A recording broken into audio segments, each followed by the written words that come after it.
Hello friends, চলে এলাম আমি আবার আপনাদের কাছে নতুন ভিডিও নিয়ে।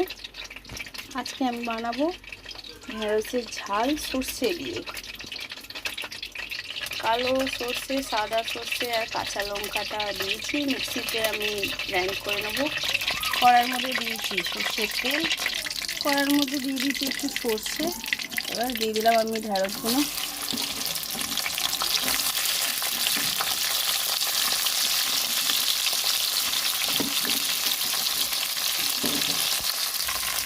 এখানে আমি দিয়ে দেবো হালকা করে হলুদ,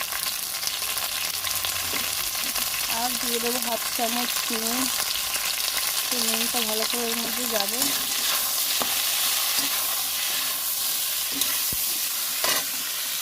এই দেখুন ঢেঁড়সগুলো ভাজা হচ্ছে ভালো করে, আর একটু ভাজাটা হবে। সর্ষে বাটাটা মিক্সিতে পেস্ট করে নিয়েছি। এবার ভাজাভাজি মোটামুটি হয়ে গেছে ভাজা। এবার দিয়ে দিলাম সর্ষের পেস্ট, মিক্সিতে যেটা বেটেছিলাম দিয়ে দিলাম। হয়ে গেছে আমার ঢেঁড়সের ঝাল মোটামুটি, আর একটু ফুটবে, বেশ মাখা মাখা হবে। হয়ে গেছে আমার ঢেঁড়সের ঝাল। আমার চ্যানেলটা নতুন থাকলে সাবস্ক্রাইব করে দেবেন, ভালো লাগলে লাইক শেয়ার করে দেবেন। কমপ্লিট হয়ে গেছে ঢেঁড়সের ঝাল, দেখুন। Thank you.